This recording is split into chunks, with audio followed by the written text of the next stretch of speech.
আমাদের এই সংসার জীবনে সবসময় সুখ স্বাচ্ছন্দ্য টিকিয়ে রাখার জন্য দুজনের মধ্যে একজনকে একটু হিসাবি হতেই হয়। সবসময় বুঝে শুনে পা ফেলতেই হয় যদি একজন বেহিসাবি হয়। আমি কাজল, ব্লগ বাই কাজলের নতুন একটি ব্লগে বড়দের প্রণাম জানাই আর ছোটদের স্নেহভরা ভালোবাসা। আশা করি আপনারা খুব ভালো আছেন, আমিও ভালো আছি। আজকে রবিবার, তাই একটু দেরিতেই ঘুম থেকে উঠেছি আর উঠেই সকাল সকাল চলে এসেছি 1 কাপ গরম চা বানিয়ে বড়মশাইকে দেওয়ার জন্য।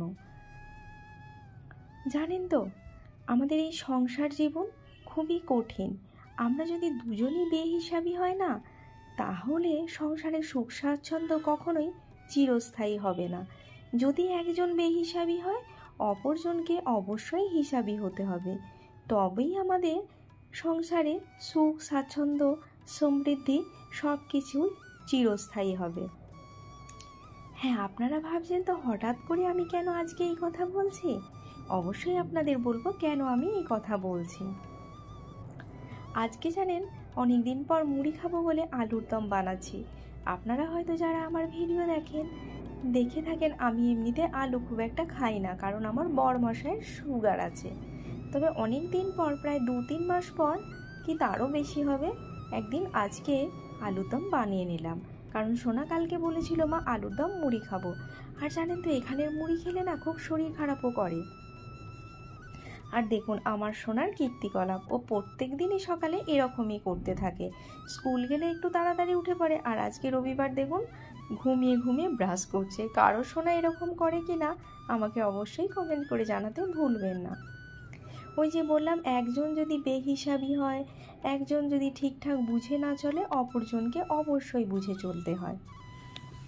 আমার হাজব্যান্ড মিস্টার অধিকারী, ও একটু বেহিসাবি। একটু কেন বলবো, বেশিই বেহিসাবি। আর বুঝে শুনেও সংসার চালাতে পারে না। ওকে যদি বাজার করতে দেওয়া হয়, সবজি বাজার, ওকে যেটা বলা হবে সেটা যেমনই হোক, পচা হোক ধসা হোক যাই হোক, সেটাই নিয়ে এসে হাজির করবে। মাছ কিনবে, জানেন, একদিনে 3 থেকে 4 কেজি মাছ কিনবে, নিয়ে এসে হাজির করবে। মাংস কিনলেও একই কীর্তিকলাপ করে। সেই জন্য আমি কি করেছি, ওকে দিয়ে সবজি বাজার করানো বন্ধই করে দিয়েছি। আমি নিজে এগুলো করে নিই। এমনকি কোথাও বেরোলে উট পাটাঙ্গা যেগুলো দরকার নেই সেগুলোই কিনে বসবে। আর মাসের শেষে যখন মাইনে থাকে না, তখন আমাদের সংসারে হাহাকার চলতে থাকে। সেই জন্য আমি কি করি, ওকে সবজি বাজার করতে দিই না, আমি নিজে নিজে করে নিই। আমি বুঝে শুনে যেটা আমার লাগে আমি সেই মতোই করি। আর এমনকি মুদিখানা বাজার ওকে যদি বলি আমি করতে, ও ঠিক ওই একই কীর্তিকলাপ করে। সেই জন্য আমি ওর সাথে যাই, আমি নিজে গিয়ে মুদিখানা বাজার করে নিয়ে আসি। এমনকি কোনো দরকারি জিনিস লাগবে না, সেটাকেও নিয়ে এসে হাজির করে। ও এরকমই বেহিসাবি। হয়তো আপনাদের জীবনেও হাজব্যান্ড ওয়াইফের মধ্যে একজন হয়তো এরকম বেহিসাবি, কিন্তু মনে হয় মেয়েরাই একটু বেশি বেহিসাবি। আমার সংসারে এর বিপরীত, আমার হাজব্যান্ডই একটু বেহিসাবি, তাই আমাকে একটু হিসাবি হয়েই চলতে হয়।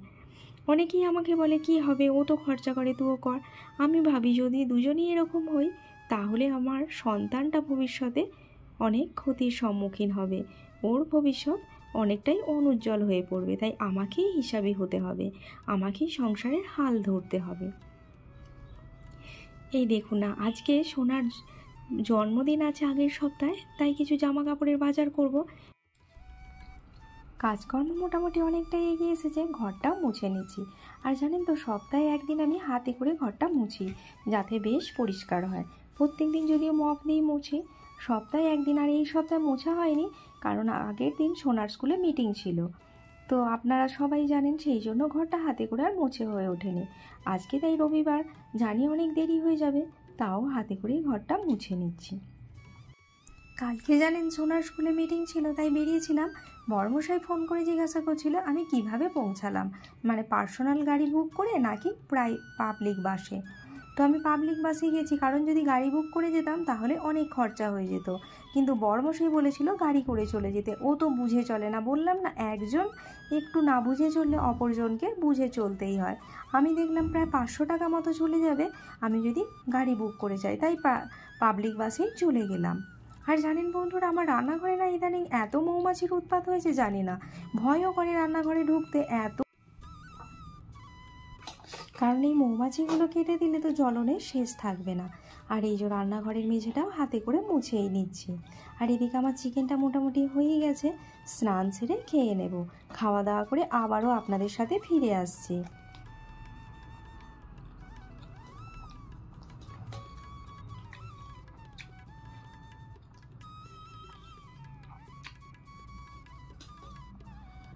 আর এই যে বড়মশাই ঘুমাচ্ছে, ওকেও ডেকে তুলে দিলাম। খাওয়া দাওয়া করে একটু রেস্ট নিয়ে নিয়েছিলাম। আর সোনা একটু নিচে খেলতে গিয়েছিল, ও এমনিতে বললাম না যায় না, তো বাচ্চাগুলো ডাকছিল তাই খেলতে গিয়েছিল। তারপর আমি ওকে ডাকছিলাম কারণ ও অনেকক্ষণ গিয়েছিল। আর ভয় করে জানেন তো, একা একা কোথায় খেলবে কি করবে, কারণ ও সবার সাথে মেশে না। আরও একটু পড়াও ছিল, কারণ সামনের সপ্তাহে ওর পরীক্ষা চলে এসেছে। আর বাইরে যাওয়ারও ছিল সন্ধেবেলা, তাই ওকে একটু পড়তে বসাবো বলে ডাকছিলাম। আর ও জানেন এত ওবিডিয়েন্ট যে ওকে একবার ডাকলেই ও চলে আসে। সোনার পড়া টড়া হয়ে যেতে তারপর সন্ধেবেলা আমরা বেরিয়ে পড়েছি বাজার করার উদ্দেশ্যে। সোনাও রেডি হয়ে গেছে আর আমি এখানে চাবি দিচ্ছিলাম।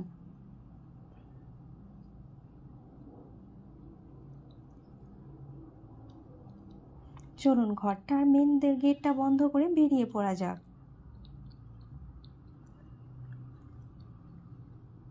এখন অনেকটাই সন্ধ্যা হয়ে গেছে, এখানে 7:30 বাজে, ওখানেও 7:30 বাজে, কিন্তু গ্রামে হয়তো এখন অনেক গভীর অন্ধকার। কিন্তু এখানে যেহেতু রাত্রি একটু দেরিতে হয়, তাই এখন অতটা অন্ধকার হয়নি। কথা বলতে বলতে আমরা রাস্তাতেও বেরিয়ে পড়েছি।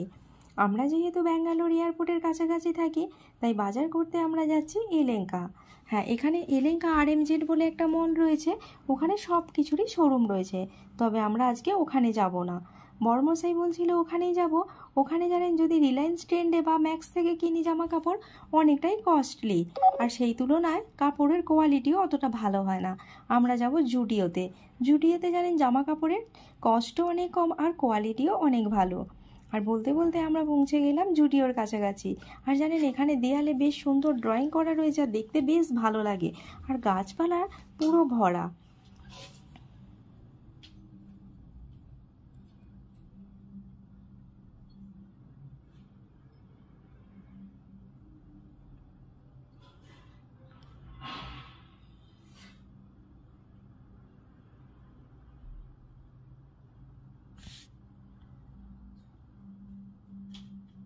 আর এই যে কথা বলতে বলতে আমরা পৌঁছে গেছি জুডিওর কাছাকাছি। আমাদেরকে নামিয়ে দিয়ে ওর বাহককে রাখতে গেছে।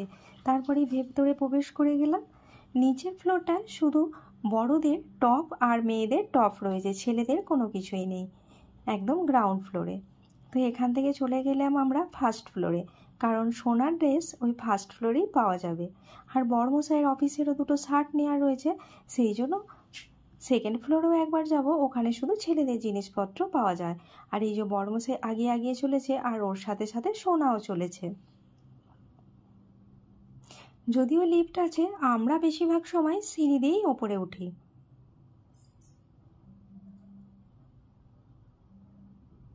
আর এই যে জামা কাপড় পছন্দ করে সোনার জন্য এই ড্রেসটা নিয়েছি, আর একটা নিয়েছি, আপনাদের আগামীকাল দেখিয়ে দেব।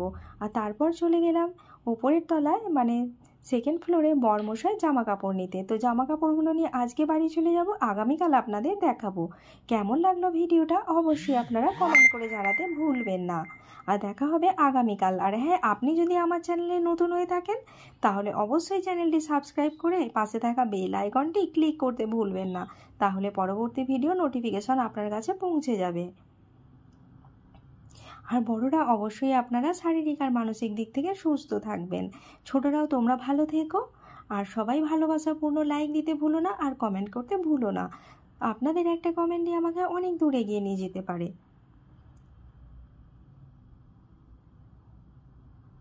আর ব্যাঙ্গালোর সম্বন্ধে যদি আপনাদের কোনো রকম কোয়ারি থাকে, অবশ্যই আপনারা কমেন্ট করে জানাতে ভুলবেন না, আমি আপনাদের জানিয়ে দেব। তো আজকের মতো বিদায় বন্ধুরা, দেখা হবে আগামীকাল নতুন একটি ব্লগ ভিডিও নিয়ে।